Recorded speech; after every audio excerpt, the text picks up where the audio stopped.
Mesdames, Messieurs, bonsoir. Bienvenue à cette grande édition d'information sur la télévision Labari. Clôture à ce vendredi à la base aérienne de forces armées nigériennes des exercices Flintlock 2018 qui a duré 10 jours. Cette année, les exercices se sont déroulés dans les régions de Tillabéri, Tawa et Agadez. Le compte-rendu de Hassan Saleh Mustafa et Sadou Doumi. Près de 1900 militaires venus d'une vingtaine de pays africains, européens et nord-américains ont suivi des exercices dans plusieurs domaines.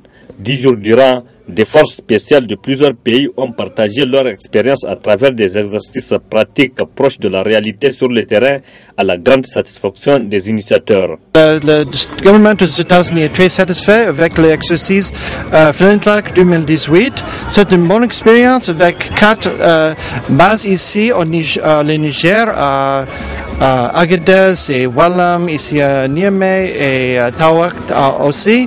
Un exercice avec la participation de 25 pays. Nous sommes très satisfaits avec la participation, la collaboration et l'opportunité de faire un programme de bonne formation et la communication et contrôle et de interopérabilité et pour faire un progrès pour combattre les défis régionaux par la force régionale. Pour le ministre nigérien de la Défense, ces exercices à Flintlock 2018 sont des acquis à consolider pour le bénéficiaire et même pour les États de leur lutte contre le terrorisme. Il s'agira désormais de capitaliser tous ces acquis sur le plan professionnel et multiplier les compétences au sein des forces de défense et de sécurité de chacun de nos pays, tout en continuant à développer l'esprit d'interopérabilité entre elles. Aussi, devrait-il avoir une sorte de continuum entre cet exercice et les différentes opérations en cours pour poursuivre et assurer un contrôle effectif de notre espace commun, tout en apportant le soutien et la protection nécessaires à nos populations. Flintlock 2018 s'est focalisé sur le développement et le commandement du contrôle de plusieurs pays dont le commandement est basé à Agadez. Son but est de rendre plus opérationnel l'exercice, les soldats du G5 Sahel et les forces multinationales à être mieux préparés à travailler ensemble afin de mettre à l'échec les organisations extrémistes et violentes au Sahel. L'ONG Femmes Action et Développement FAD en partenariat avec l'ONG Voice a procédé ce matin au lancement officiel du projet Voice, un projet pour la scolarisation de la jeune fille. Le compte-rendu de Assamaou Seydou et Chebou Guisso. Vulgarisation du projet de loi portant protection de la jeune fille en cours de scolarité en vue de son adoption. Tel est l'objectif visé à travers ce lancement officiel du projet Voice, un plaidoyer pour renforcer le maintien de la jeune fille à l'école. À travers Oxfam Niger, l'ONG FAD a postulé au niveau de Voice pour l'acquisition d'un financement pour mettre en œuvre un projet sur la scolarisation de la jeune fille au Niger. Ce projet s'intitule Plaidoyer pour renforcer le maintien de la jeune fille à l'école à travers la vulgarisation et l'adoption du projet de loi de 2012 portant protection de la jeune fille en cours de scolarité. Ce projet a 2 principales zones d'intervention que sont les régions de Niamey et de Maradi. Dans le cadre de ce projet, nous devons sensibiliser et vulgariser sur les contenus du projet de loi et du décret que le président de la République a adopté le 5 décembre dernier afin que les différents groupes cibles aient connaissance de ces textes qui protègent la jeune fille en cours de scolarité, puissent en prendre considération pour qu'on puisse aboutir à un meilleur taux de scolarisation de la jeune fille au Niger. Dans son allocution, le représentant d'Oxfam a tout d'abord remercié l'ONG Femmes Action et Développement pour la qualité de services et prestations et se réjouit de cette initiative. La coordonnatrice de l'ONG FAD a souligné le taux de la scolarisation de la jeune fille qui est toujours inférieur à celui des garçons. Cette thématique nous tient à cœur au niveau de l'ONG Femmes Action et Développement, car malgré les efforts fournis par les uns et les autres, le taux de scolarisation de la jeune fille à l'école a certes augmenté, mais n'est pas satisfaisant. Ce problème a pour cause principale, entre autres, la mauvaise interprétation des préceptes religieux, car le Niger, pays laïque, est très axé sur la religion, en l'occurrence l'islam et la méconnaissance des textes juridiques nationaux et internationaux, selon lesquels tous les êtres naissent libres et égaux sans distinction de sexe. Le manque de scolarisation des filles est donc un frein au développement du Niger. La scolarisation et le maintien des filles à l'école est un facteur clé de développement. Ça, tout le monde le sait. Il est de ce fait nécessaire de faire une discrimination positive en faveur de la scolarisation des filles en encourageant énormément les parents à scolariser les filles. Des efforts ont été certes faits, mais beaucoup reste à faire. Il faut noter que ce lancement officiel est financé par l'ONG Voice et durera 18 mois, dont les zones d'intervention sont Niamey et Maradi. L'adoption de la loi organique modifiant et complétant celle de 2012 portant organisation, attribution, composition et fonctionnement du Conseil supérieur de la communication par l'Assemblée nationale continue de susciter des réactions. Dans cette loi organique, l'article 18 nouveau donne plein pouvoir au président du Conseil supérieur de la communication de sanctionner un média en cas de manquement, ce que fustige et dénonce les promoteurs des organes de presse indépendants. Le reportage est de Ismaël Moumouni et Ibrahim Abdou. Donner plein pouvoir au président du Conseil supérieur de la communication CSC de fermer un organe de presse sans aviser le Conseil, c'est désormais possible à travers l'adoption de l'article 18, une décision que fustigent les promoteurs. C'est contraire à l'esprit de la démocratie, c'est contraire, je pense, aux valeurs républicaines. Cet état de fait, je pense que c'est le droit de savoir des citoyens, qui est une valeur fondatrice de la démocratie qui est mise en cause ici. C'est la liberté de la presse, sans laquelle il n'y a pas de démocratie, qui est mise en cause ici. C'est le droit du citoyen d'avoir une information libre, honnête, qui lui permet de se forger une opinion sur la marche de la cité et du monde qui est piétinée ici. C'est une véritable régression, je pense, démocratique dans notre pays. C'est une entrave à la liberté de presse. Et là, quand on lui donne tous les pouvoirs, on donne à ce CSC-là tous les pouvoirs, qui prend ses directives au niveau du cabinet du président de la République. C'est normal que c'est une entrave à la liberté de presse et d'expression. Moi, je dois vous dire que c'est dans l'agenda du président Issoufou. Il y a quelque chose qui se passe, qui est en train de se passer. C'est pour mettre vraiment la démocratie entre parenthèses. Et c'est dans ce concept-là que le CC a été vraiment caporalisé. Cette décision va porter un coup dur sur les acquis de la liberté de la presse au Niger. Le principe de la démocratie, ça repose sur 3 piliers quand même. C'est la représentation, c'est la protestation, c'est la participation. Dire qu'un président d'une institution peut à lui tout seul fermer un organe de presse, je n'ai jamais vu ça au monde. Même au Gondwana, je pense que cela n'est pas possible. Nous sommes sur le Niger de la Renaissance où tout est possible et je crois que c'est ça l'inquiétude. Oui, ils ont ciblé. Vous savez, même les organes de presse, ils ont essayé de créer des organes de presse. Ça n'a pas aussi marché. Des organes de presse pour faire la balance avec les organes de presse qui sont mal pensants.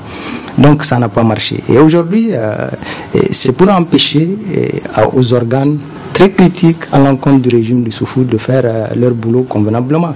Et c'est pour cela, moi, j'attire l'attention des uns et des autres, surtout tous les journalistes vraiment qui font leur travail, de se regrouper pour combattre d'abord ce CSC-là, parce que sur le plan national et sur le plan international, puisqu'il ne répond pas aux normes vraiment de tous les CSC qu'on a connus, et c'est ce qui est très grave, c'est un recul, et nous, ça nous inquiète vraiment pour l'exercice de ce métier-là. Cette décision taille sur mesure est une entrave à la liberté de presse. De ce fait, les professionnels des médias doivent se mobiliser pour préserver leur métier. Coordination nationale de la jeunesse FRDDR réunie en session extraordinaire à l'effet d'examiner les derniers développements de la situation sociopolitique du Niger a rendu public un communiqué de presse que nous avons résumé. La coordination nationale de la jeunesse FRDDR constate le choix désormais clair du régime de Issoufou Mahamadou de mettre entre parenthèses les dispositions pertinentes de notre constitution, notamment celle garantissant les libertés d'expression et de manifestation. Cela se traduit par le refus systématique de toute manifestation de rue, l'arrestation massive suivie de déportation des acteurs tant de la société civile que politique, avec la complexité d'une justice désormais aux ordres lorsque ces décisions ne sont tout simplement pas ignorées par les princes roses.